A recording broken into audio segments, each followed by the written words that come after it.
कराडमध्ये विविध मागण्यांसाठी धरणे आंदोलन, प्रशासनाविरोधात आंदोलकांचा एल्गार। कराड शहरातील विविध प्रलंबित प्रश्न आणि नागरिकांच्या मागण्यांकडे प्रशासनाचे लक्ष वेधण्यासाठी कराड शहर काँग्रेस व पश्चिम महाराष्ट्र अल्पसंख्याक विभाग आणि भीमशक्ती सामाजिक संघटना महाराष्ट्र राज्य यांच्या वतीने धरणे आंदोलन करण्यात आले। या आंदोलनात शहरातील विकास कामे, रस्ते, बांधकामे आणि नागरिकांच्या प्रश्नावर तातडीने कारवाई करण्याची मागणी करण्यात आली। आंदोलकांनी प्रशासनासमोर 8 प्रमुख मागण्या मांडल्या। निवडणुकीनंतर लावण्यात आलेल्या कथित बेकायदेशीर फ्लेक्स बोर्डवर कारवाई करून संबंधित नगरसेवकांवर कारवाई करण्याची मागणी करण्यात आली।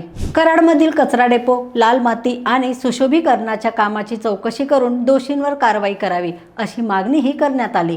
तसेच मुजावर कॉलनी, कोंडवाडी येथील संविधान भवनाचे बांधकाम मंजूर नकाशाप्रमाणे करावे आणि SIPच्या राखीव जागेतून रस्ता काढून नवा बेल बाजार रोड तातडीने सुरू करावा अशी मागणी करण्यात आली।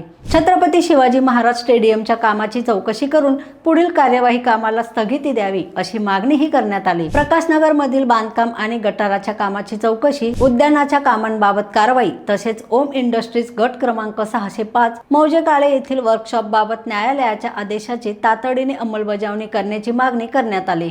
या आंदोलनात पश्चिम महाराष्ट्र अध्यक्ष झाकीर पठाण, भीमशक्ती सातारा जिल्हाध्यक्ष आनंदराव लादे, कराड शहर काँग्रेस अध्यक्ष ॲडव्होकेट अमित जाधव, समाजसेवक अखिल आवेकर, अक्षय सुर्वे आणि अबूबकर शेख यांच्यासह कार्यकर्ते व नागरिक सहभागी झाले। आता या मागण्यांवर प्रशासन काय भूमिका घेते याकडे कराडकरांचे लक्ष लागले आहे। माझं नाव अक्षय शिवाजी सुर्वे। आपल्या कराड नगरपालिका हद्दीतील कचरा डेपो, तेथील लाल माती आणि सुशोभीकरणासंदर्भात झालेल्या गैरप्रकाराबाबत, तिथल्या झालेल्या घोटाळ्याबाबत त्याची सखोल चौकशी व्हावी आणि संबंधितांवरती गुन्हे दाखल व्हावे यासाठी आज आम्ही इथे उपोषणाला बसलो आहोत। 12 डबरे परिसरामध्ये जे संविधान भवन बांधायचं काम जे चालू आहे ते 30/9/2024च्या मंजूर नकाशाप्रमाणे न होता स्वतःच्या हुकुमशाहीप्रमाणे जे बांधकाम चालू आहे त्या बाबतीत आम्ही या ठिकाणी काही विषय आम्ही घेऊन, विविध विषय घेऊन आम्ही या ठिकाणी बसलेलो आहे। तर त्या ठिकाणी जी उर्दू शाळेचा सुद्धा विषय आहे तर तो STPच्या मधून जो रोड करून त्या ठिकाणी उर्दू शाळा बांधण्याचा त्यांचा प्रयत्न आहे। तर त्या भविष्यातल्या दृष्टिकोनातून त्यांनी विद्यार्थ्यांच्या आरोग्याचा काळजी न घेता घेतलेला तो निर्णय आहे, त्याला आमचा विरोध आहे।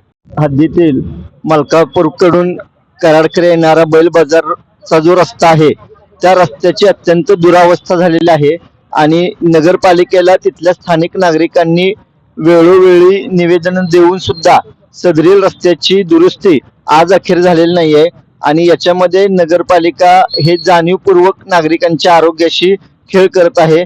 त्यामुळं नगर परिषदेनं या रस्त्याची त्वरित दुरुस्ती करावी आणि नागरिकांना तिथून जाताना होणारा त्रास आहे तो थांबवावा याकरता आज आमचं धरणे आंदोलन चालू आहे। अनेक प्रश्न आहेत, त्या प्रश्नांबाबत आम्ही इथं आंदोलनाला बसलेलो आहे।